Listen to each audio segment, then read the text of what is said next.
21번 문제 한번 풀이를 해보도록 하죠. 21번 문제는 보시면 fx하고 y는 t 이 두 개의 교점, 교점의 개수를 세로 gt라고 하는 함수로 만들어 줬습니다. y는 t라고 하는 거는 t라는 문자가 있지만 기본적으로는 x가 들어있진 않죠. 이거는 가로직선이 되는 거예요. y는 t, y축에서 t를 찾아서 가로직선을 그으면 되는 거죠. 그러니까 fx와 가로직선의 교점의 개수, t에 따른 교점의 개수를 gt라고 했는데 이 형태가 굉장히 많이 출제가 되는 것 같아.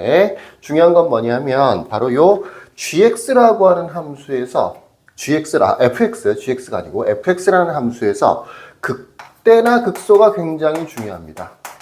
또 지금 같은 경우에는 상관이 없지만 3차 함수라고 되어 있어서 불연속인 곳이 굉장히 중요해요. 불연속. 극대, 극소, 불연속. 이런 곳이 왜 중요하냐? 이런 곳에서 보통 GT가 불연속이 되거든요. 이 문제가 그냥 방정식 풀이하는 문제로 나오지는 않고 대체로 연속, 불연속 이런 걸로 많이 출제가 되는데 이 GT라고 하는 함수는 대체로 fx가 극대가 되는 것, 정확하게는 극대 값에서 극소가 되는 것, 정확하게는 극소 값에서 불연속이 되는 것, 정확하게는 좌극한 또는 우극한 또는 함수값에서 주로 GT는 불연속이 됩니다. 이게 무슨 얘기냐? Y축, X축은 별로 중요하지 않고요. Y축의 위치도 별로 중요하지 않아서 3차 함수가 이렇게 있다고 쳐보십시다. 예를 들어서 여기를 B라고 하고요. 여기를 A라고 해볼게요. A라고 해보십시다. 이게 Y는 fx라고 쳐보십시다. y는 t라고 하는 그래프는 어떻게 생겼냐면 t가 어딘지는 모르겠으나 이렇게 가로직선으로 생겼습니다. 요 경우는 여기가 t가 된다는 얘기가 되는 거죠. 요 지점이 t가 된다는 얘기인 거죠. t가 예를 들어서 a하고 b 사이에 있다라고 하면 이렇게 가로직선이 만들어질 거고 b가 된다라고 하면 이렇게 만들어지는 거고 t가 b가 된다는 얘기는 t가 b보다 큰 값이다라고 하면 이렇게 그래프가 만들어지는 거겠죠. 보시면 알겠지만 대체로 a보다 작은 쪽에서는 무조건 교점이 한 개 있어요. 어디 위치는 중요하지 않죠. gt라고 하는 함수가 주로 개수로 나오기 때문에 a보다 작으면 무조건 한 개입니다.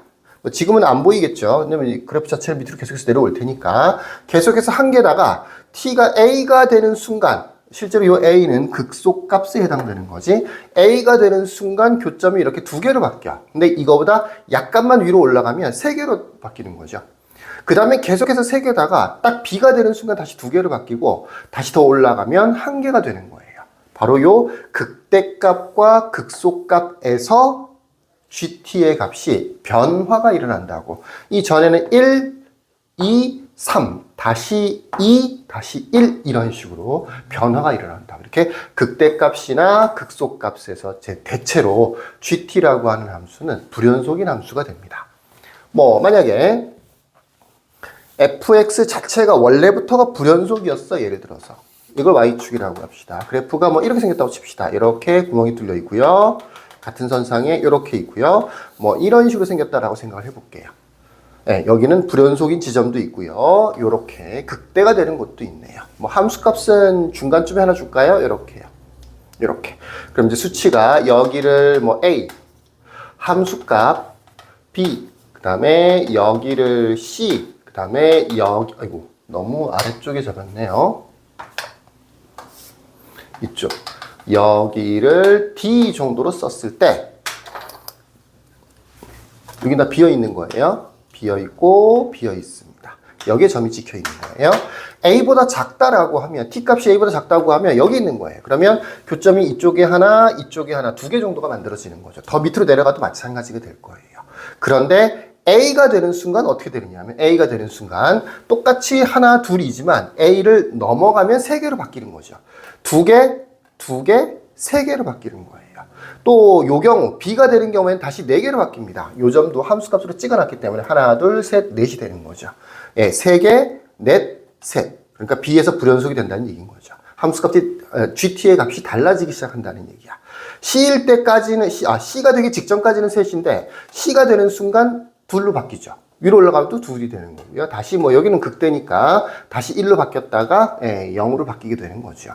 요런 식으로 극대, 극소, 불연속인 곳 요런 곳에서 대체로 GT 이 함수값들이 변화가 됩니다. 최근에 보니까 점근선이 있는 경우에도 점근선. 실제로 뭐 점근선이 있는 경우가 많진 않죠. 뭐 지수함수 같은 경우가 점근선이 있는 대표적인 경우고요. 점근선이 있는 경우에도 그 점근선에서 위아래에서 역시 불연속이 되기도 합니다. 예전에 내가 수업할 때는 극대극소 불연속만 주로 강조했었는데 점근선에 대해서도 실제로는 불연속이 되긴 하더라고요. 예를 들어 볼까요?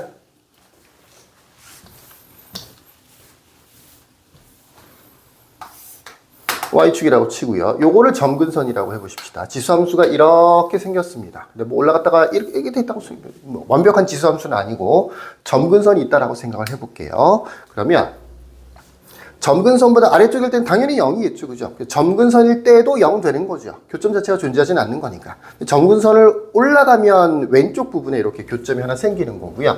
물론 극소나 극대에서 당연히 다른 형태의 함수값, GT의 값들이 만들어지는 거니까 대체로 얘는 점근선일 때 한 번, 극소 한 번, 극대 한 번, 세 군데서 불연속이 되는 형태의 함수가 되는 겁니다. 이렇게 주로 어떤 함수와 가로 직선의 교점의 개수를 GT라고 두는 경우에는 이 원래 함수의 그래프를 한번 그려봐야 되는데 어디를 중점적으로 그려보는 게 좋으냐? 어디서 극대가 되는지, 극소가 되는지, 또는 어디서 불연속이 되는지, 또는 혹시라도 점근선이 있지는 않는지 이런 것들을 확인해서 그 지점에서 한번 함수의 값들이 어떻게 변하는지를 살펴보시면 좋겠습니다. 자, 그래서 이 문제 같은 경우에는 fx 자체가 3차 함수라고는 되어 있는데 극대 극소가 있다 없다는 얘기는 없죠. 만약에 극값이 없다라고 한다면, 그러니까 뭐 이렇게 3차 함수가 된다든가 아니면 이렇게 3차 함수가 된다라고 하면 아예 gt라고 하는 함수는 불연속이 전혀 없어요. 상수함수가 됩니다. 이런 경우나 이런 경우는 무조건 gt는 1 되는 거죠. 그러니까 불연속이라는 게 있을 수가 없는 거죠. 그러니까 문제 자체가 성립하지 않는 거예요. 아주 평범한 형태의 요와 같은 3차 함수가 될 것 같아요. fx는. y는 fx, 왼쪽에 그릴까요? y는 fx는 아주 평범한 형태의 3차 함수가 될 것 같아요. y는 fx. 극대값과 극소값이 중요하니까 여기에 있는 이 극소값을 우리는 알파라고 두고요. 여기에 있는 극대값을 베타라고 두면 gt라고 하는 함수를 어떻게 만들어줄 수 있느냐? gt라고 하는 함수는 t값이 알파보다 작을 때, 그러니까 가로선으로 봤을 때는 이 알파보다 더 아래쪽에 이렇게 있을 때는 무조건 1인 거죠. 무조건 1인 건데 이 t가 알파가 되는 순간 2로 바뀌고요.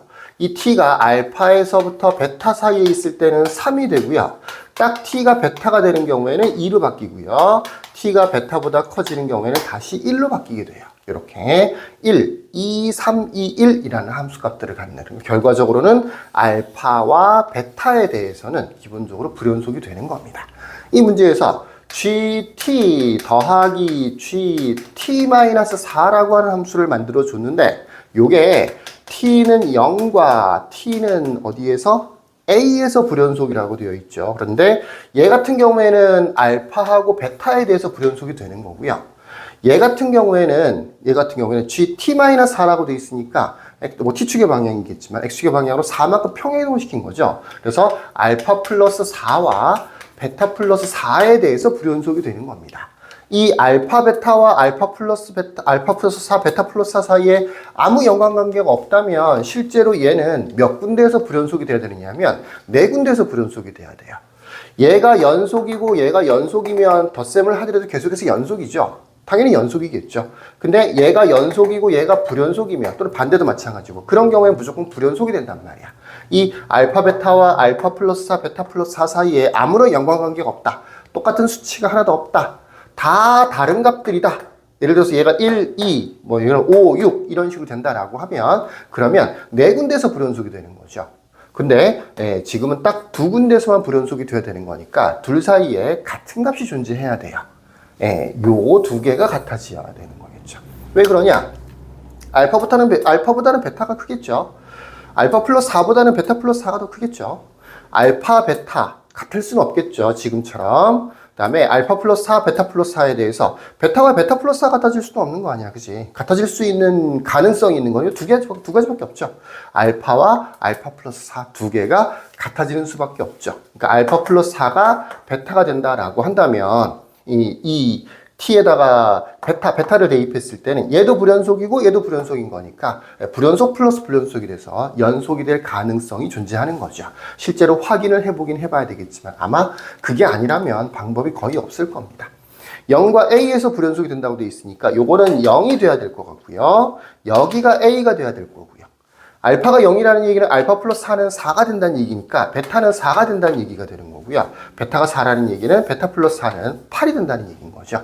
그러니까 결과적으로 여기는 0이 되는 거고 여기는 4가 되는 거고 또 A 값은 8이 될 거다라고 보는 게 맞을 것 같습니다. 우리는 베타에서 얘가 연속이 되는지만 한번 확인해 보도록 하죠.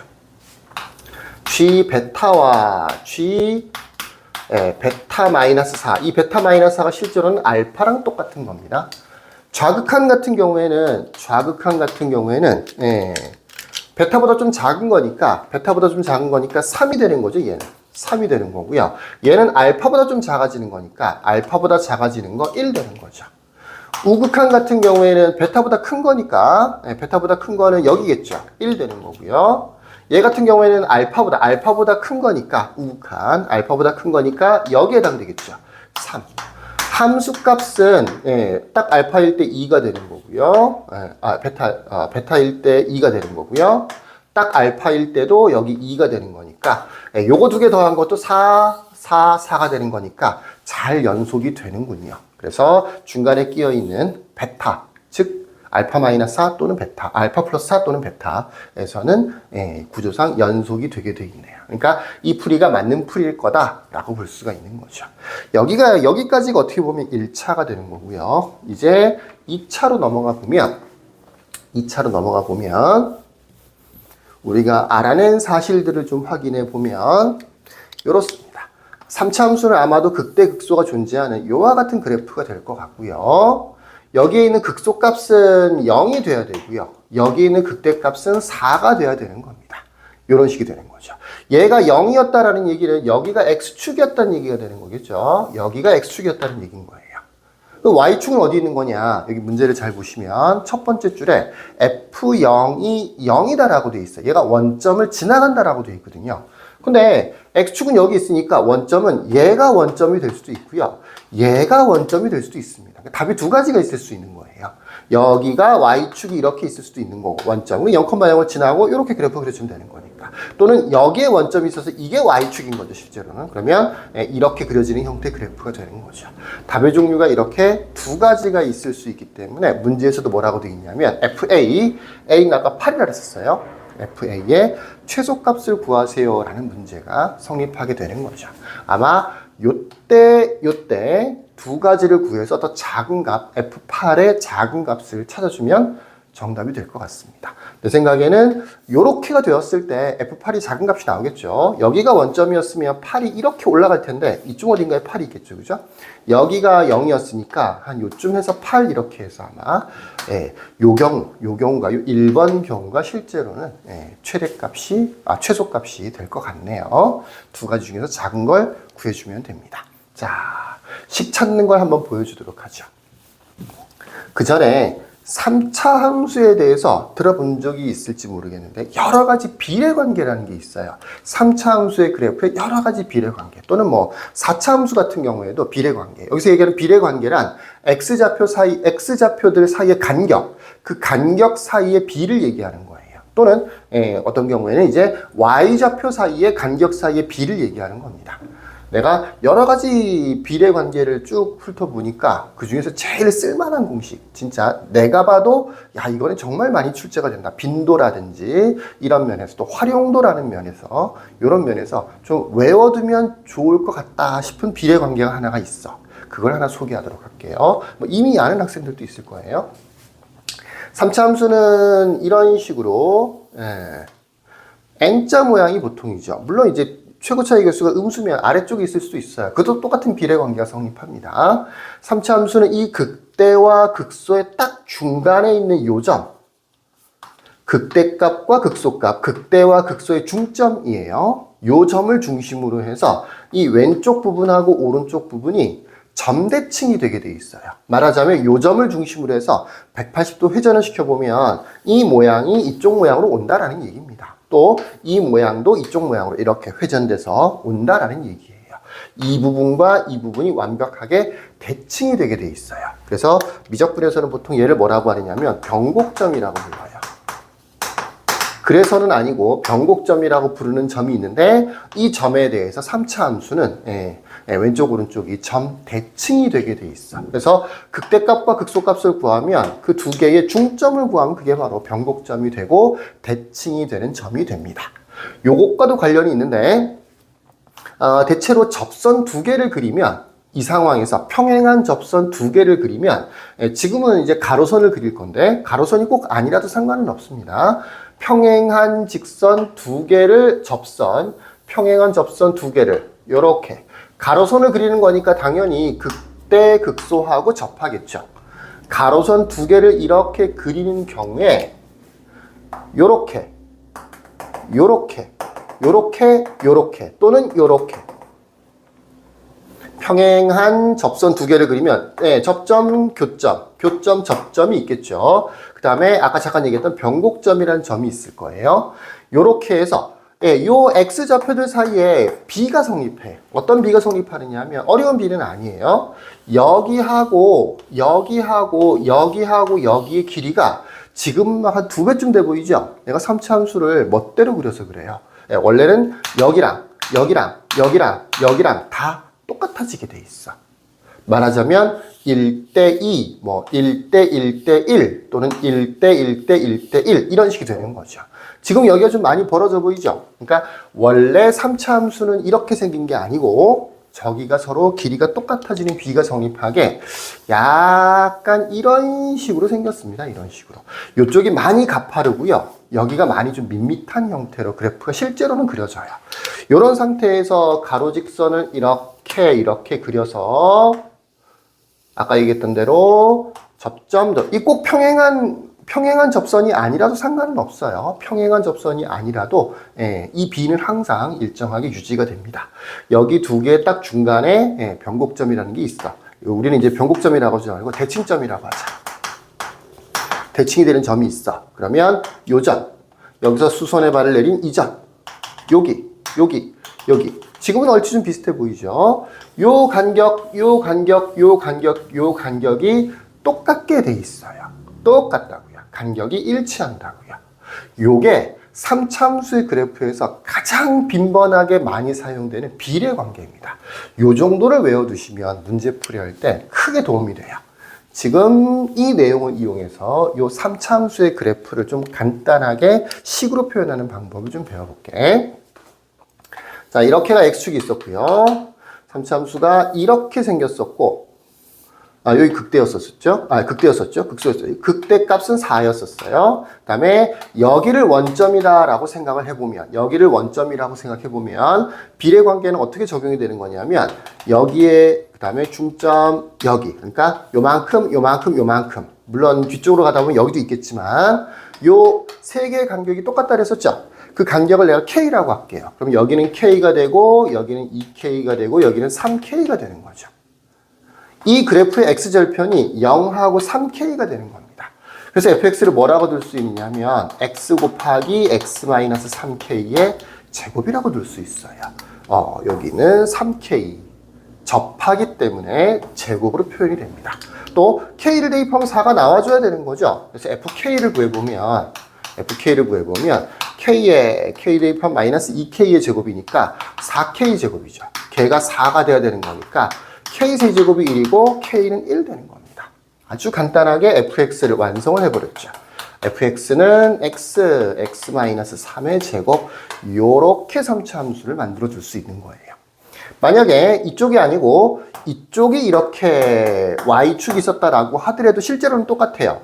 여기가 0이고요. 역시 간격을 k라고 생각해보면 K라고 생각해보면, 간격을 K라고 생각해보면, 여기는 마이너스 K가 될 거고, 여기는 마이너스 2K가 될 거고, 여기가 마이너스 3K가 되는 거겠죠? 그러면 fx는 어떻게 둘 수 있느냐면, 0에서 접하는 거니까, x제곱에 마이너스 3K라고 하는 접선이 또, 접선이란다? 교점. x절편 하나 추가가 되어 있으니까, x 플러스 3K라고 둘 수가 있겠죠. 이번에는 마이너스 2k를 대입해서 4가 나와야 되는 거니까 마이너스 2k를 대입해보면 4k제곱에 k 이렇게 곱한 게 역시 4가 돼야 됩니다. k는 똑같이 1 나오네요. 그죠? 거의 같은 상황이네요. 그래서 fx는 이렇게 될 수도 있고 아니면 fx는 x제곱에 x 플러스 3 이렇게 될 수도 있고 라는 겁니다. 두 가지 형태가 있을 수 있기 때문에 a는 아까 8이라 했었어요. 그래서 f8을 구했을 때 둘 중에 작은 값을 취하면 그게 정답이 되겠죠. 이게 작아 보이죠? 아무리 봐도 그렇습니다. 여러 가지 내용들이 몇 가지 섞여 있었습니다. 잘 한번 복습을 해주시길 바라겠습니다. 여기까지 끝.